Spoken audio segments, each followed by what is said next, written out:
What's up, guys? This is my prediction video for UFC Fight Night Mexico City happening this weekend. So let's start with Sam Alvey versus Rashad Evans. Good fight for Rashad. Very good stylistic matchup for him. Sam Alvey is just a straight brawler.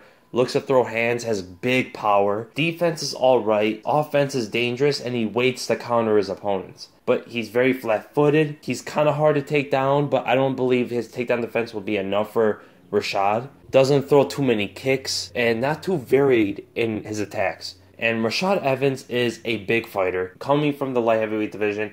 Very explosive, very fast. He also has big power, especially in that right overhand, but he's been relying on it a little bit too much. He has a lot of weapons, but it seems like he's a little bit, I don't know if it's gun shy. You can see when he fights, he's not throwing what he can. He has a lot more techniques in him that I know that he's holding back, but for some reason he just doesn't throw them. And his takedown, especially his blast double, is just extremely powerful, and he's really good at timing it too. So in this fight, I'm going to go with Rashad Evans. I'm going to go by a decision due to how tough Sam Alvey is, and I do see him getting taken down at will almost. Then we go to Jouban versus Niko Price. This should be a very good fight. This might be the fight of the night or earns a performance of the night. You have Jouban, who's a Muay Thai style fighter. He really looks for the knockout. He's a pretty good sized welterweight as well. His kicks are really good, and he has pretty good footwork as well. With his punches, he gets wild sometimes. He leaves himself open, which has gotten caught in the past before, and that could be a problem against Niko Price, who's also a striker. He has pretty big power, but he's very reckless. He's a little bit on the slow side and not the most athletic guy, but he really brings it. He throws caution to the wind. He throws leaning jabs, really wide uppercuts, and he likes to throw that head kick. But it's going to be tough against Jouban. If he finds that opening of Jouban and connects, the fight could be over. But he also leaves himself open as well. I would say Jouban is the more technical striker.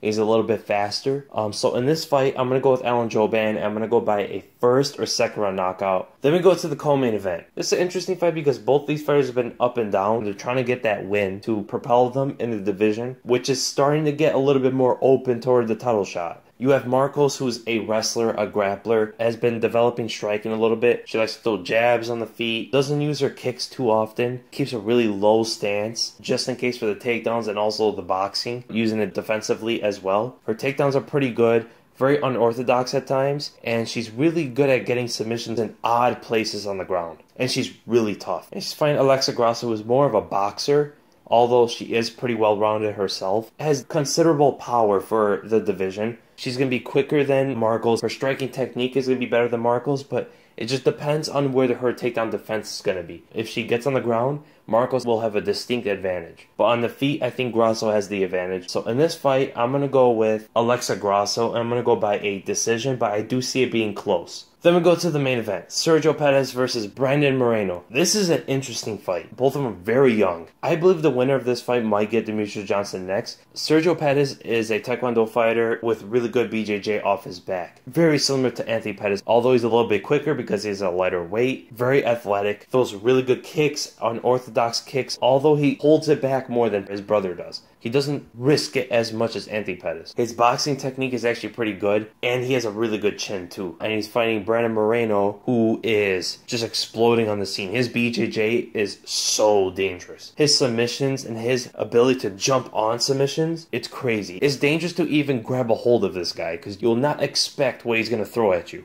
He wants to scramble. He just wants chaos in the grappling. And his striking is very underestimated. Wild on the feet at times. He catches his opponents when they least expect it, and then they try to shoot on him or grab a hold of him, and he just ties them up really quick. He's a really talented fighter. He seems like he's one of those fighters that show up on Fight Night. In The Ultimate Fighter, he didn't perform nearly as good as he does in the UFC under the big lights. Under the big lights, he just transformed. So in this fight, I'm going to go with Brandon Moreno. And I'm going to go by a second or third round submission. This is 5 rounds, so I wouldn't be too surprised if it actually goes to a decision. But the way that Moreno fights and the way that Pettis likes to fight back when he's fighting opponents who bring it to him, I could very well see a finish in the mid-rounds. So those are my predictions, guys. I hope you guys enjoyed the video, and if you did, make sure to give it a thumbs up. If you enjoy my content, make sure to subscribe. For my next video, I'm gonna come out with my prediction video for the Floyd Mayweather versus Conor McGregor fight. I know a lot of you were waiting for my prediction, who I think is gonna win, and the percentages I give them, and the chances, and all that. I'm gonna cover all that early to mid next week, so be on the lookout for that. And make sure you guys watch the fights. I know some people are gonna be turned off because there aren't that many names, and they're just gonna think, oh, this is just a bad card or whatever. When people miss those kind of cards, those are the cards that actually deliver. It's been happening so much this year, so make sure to watch this card. So again, thank you guys so much for watching, and I'll see you in the next video.